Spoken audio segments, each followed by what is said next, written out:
Hari ini saya akan mewawancarai seorang bapak yang mempunyai bayi prematur, lalu melakukan operasi strabismus pada usia berapa yang? Anak saya strabismus kelihatan sejak usia 5 bulan. Jadi lahir itu di minggu ke-34.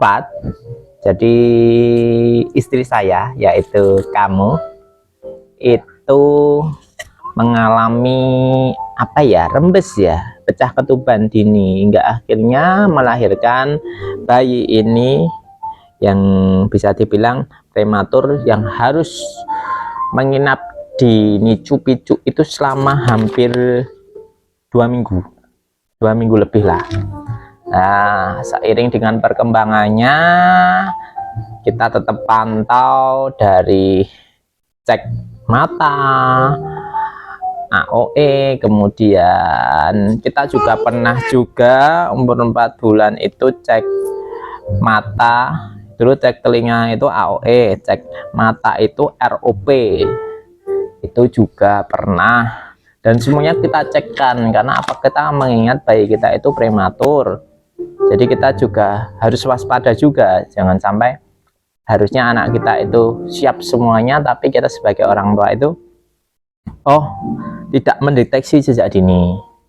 Ya akhirnya di usia awal, waktu 5 bulan 6 bulan itu kelihatan strabismus itu ketika difoto. Jadi anak difoto lah kok matanya agak miring ya, kayak gitu. Tapi sekali 2 kali mungkin kita belum sadar.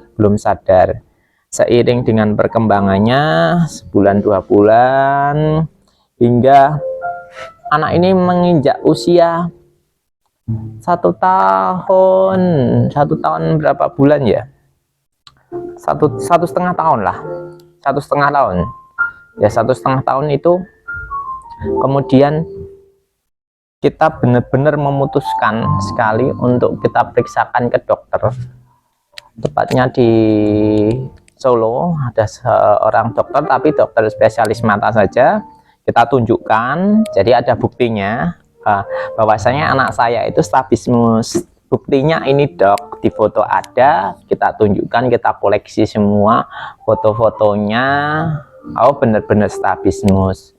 Hingga akhirnya diberi pilihan.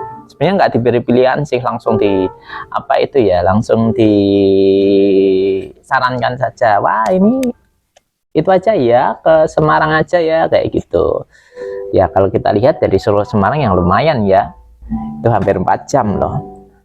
Tapi ternyata sudah diteken Semarang, dokternya bilang di Jogja juga ada. Ya sudahlah, kita terima di Semarang. Tuh awal mulanya gitu. Itu mbak, itu kakakku, itu istriku. Ada lagi yang ditanyakan?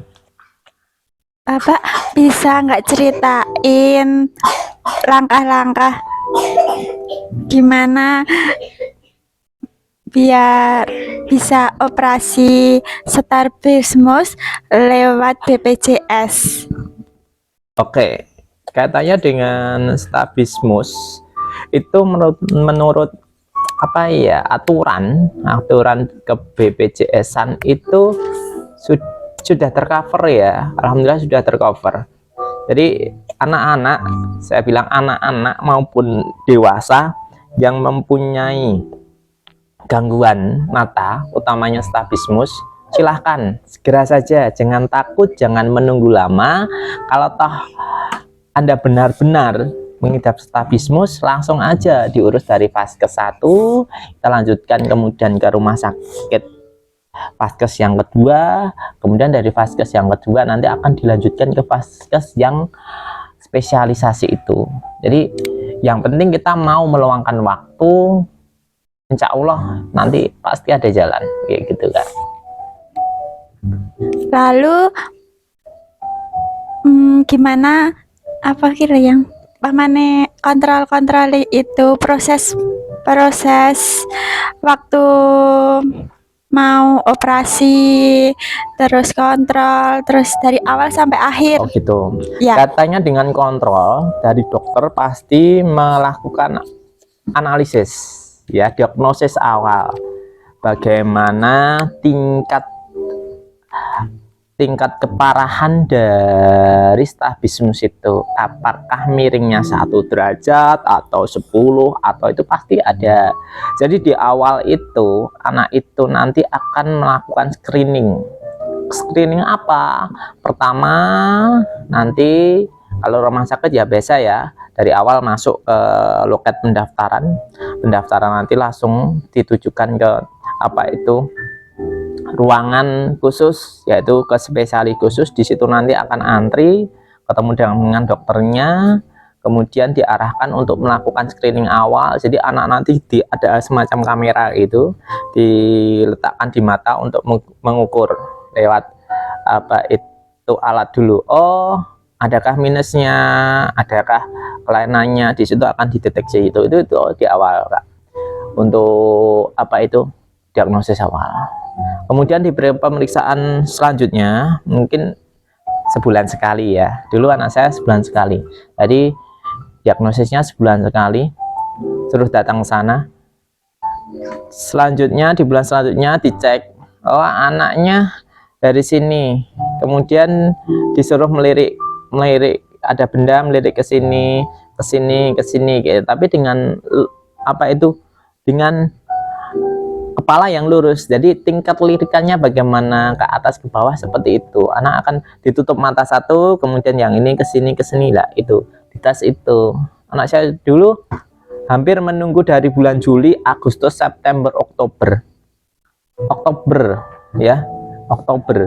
Jadi menunggu 4 bulan karena memang dulu itu antrinya banyak. Karena memang antrinya banyak aja, hingga menunggu 4 bulan baru dijadwalkan untuk OP.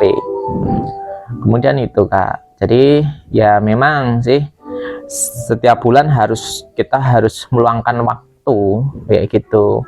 Ini harus mau, karena demi kesembuhan anak. Anak kan bagaimanapun itu hak anak untuk mendapatkan kesehatan yang utama. Oke, seperti itu. lalu bagaimana waktu operasi strabismusnya? Waktu operasi itu di awal ke dokter anestesi dulu, ya, anestesi bagaimana itu tentang biusnya. Jadi H-1 minggu ya, H-1 minggu. Contoh operasinya hari Rabu, jadi hari Seninnya, mungkin hari Selasanya atau beberapa hari sebelumnya itu sudah dianalisis dulu sama dokter anestesi, ya, diperiksa darahnya, periksa jantungnya, periksa semuanya. Nah itu, jadi kita harus membutuhkan waktu juga. Kalau dari Solo ya bolak-balik Mbak, bolak-balik ya. Di situ kita bolak-balik di situ, nggak akhirnya ketika waktu hari H operasi ya, kita masuk ruangan siang, kalau nggak salah siang.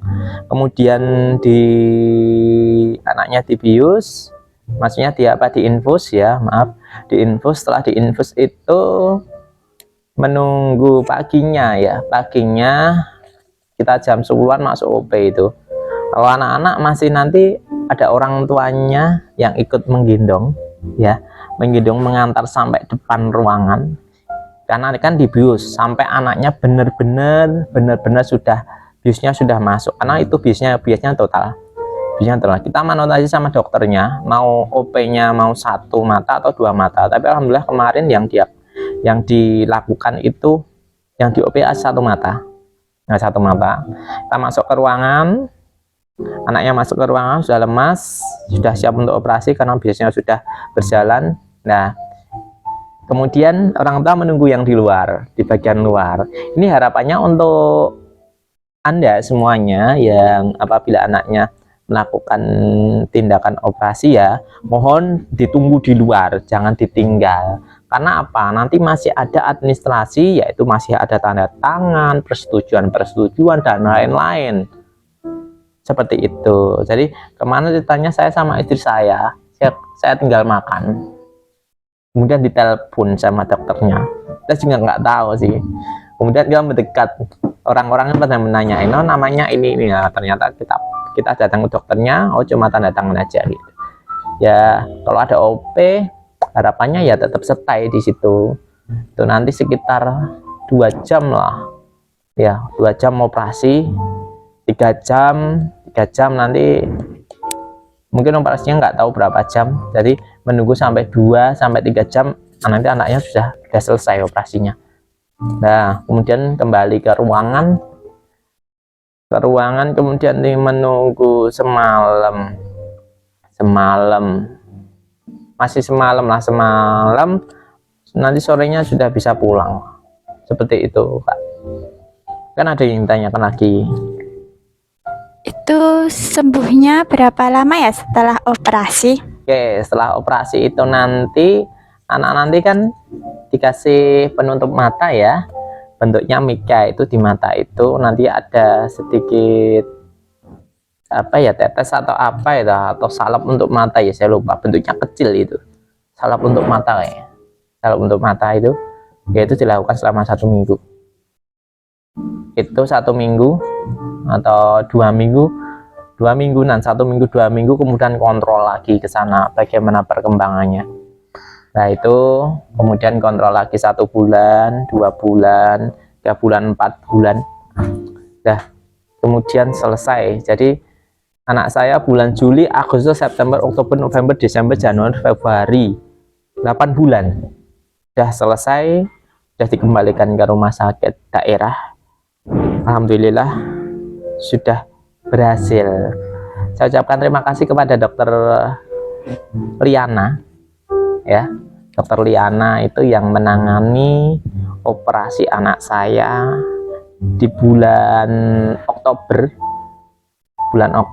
tanggalnya, kalau nggak salah tanggal 20 Oktober tahun 2022 ya, tanggal 20-an lah, 20 Oktober tahun 2022 di RS Karya di Semarang. Saya ucapkan terima kasih sekali, dan tidak lupa juga kepada dokter Rina juga yang membantu ya. Di situ dibantu sama dokter Lina yang menghubungi kami ketika kami keluar, kita ditelepon ya. Terima kasih sekali segenap dokter yang sudah membantu menangani anak saya hingga akhirnya bisa berhasil. Ini salah satu inspirasi juga katanya dengan orang tua dimanapun kita berada, apapun yang dialami oleh anak kita itu adalah tanggung jawab kita.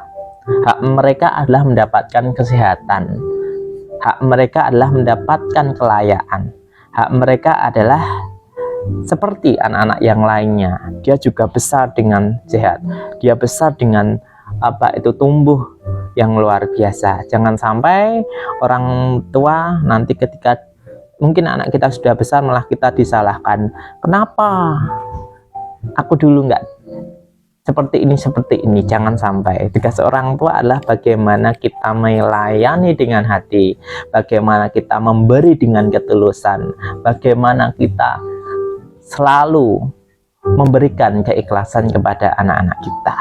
Itu Kakak. Terima kasih. Jika ada yang ingin dipertanyakan bisa bisa komen. tanya-tanya di komen. Ya. Mungkin itu saja. Terima kasih. Salam sehat dan salam inspirasi. Dadah.